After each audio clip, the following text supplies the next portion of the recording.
Supposons que j'ai ces deux méthodes. Une première méthode increment, qui prend un champ i de la classe dans laquelle je suis et qui l'incrémente.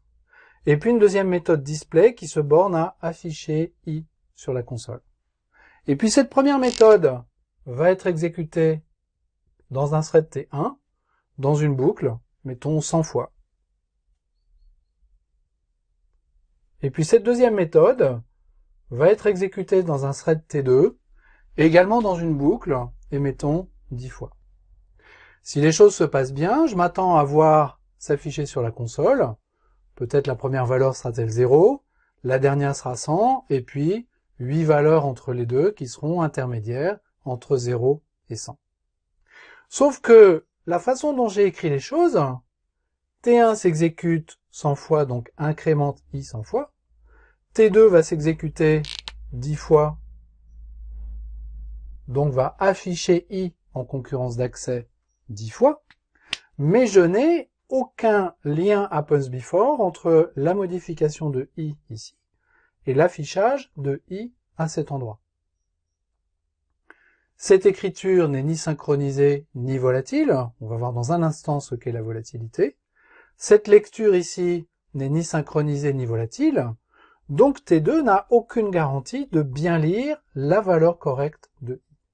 Aussi bien, T2 va afficher 0 tout du long parce qu'il ne verra aucune modification, ou bien il va afficher 100 parce qu'il ne verra que la dernière, ou bien il affichera en permanence n'importe quelle valeur intermédiaire parce qu'il en aura vu une partie et il n'aura pas vu la fin.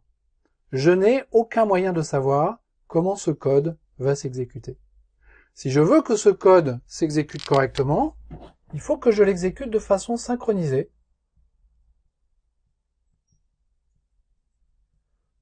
Donc, que je mette ce i++ dans un bloc synchronisé, mais si je fais juste ça, ça ne suffit pas non plus.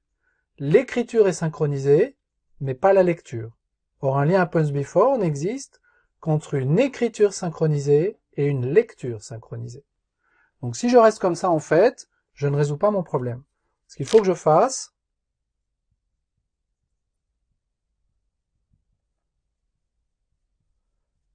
c'est mettre la lecture également dans un bloc synchronisé, de façon à avoir une écriture synchronisée et une lecture synchronisée.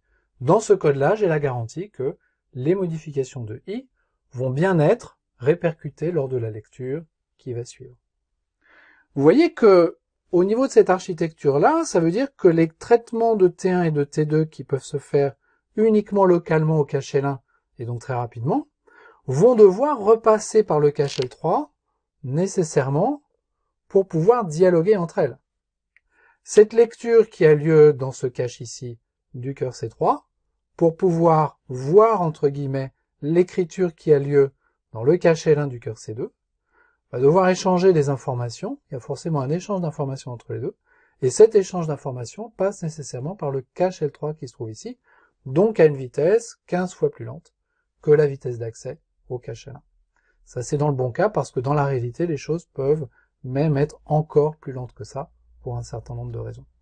Donc cette synchronisation a un coût en termes de performance, mais est nécessaire si on veut écrire du code correct dans lequel les variables sont bien visibles de n'importe quel thread.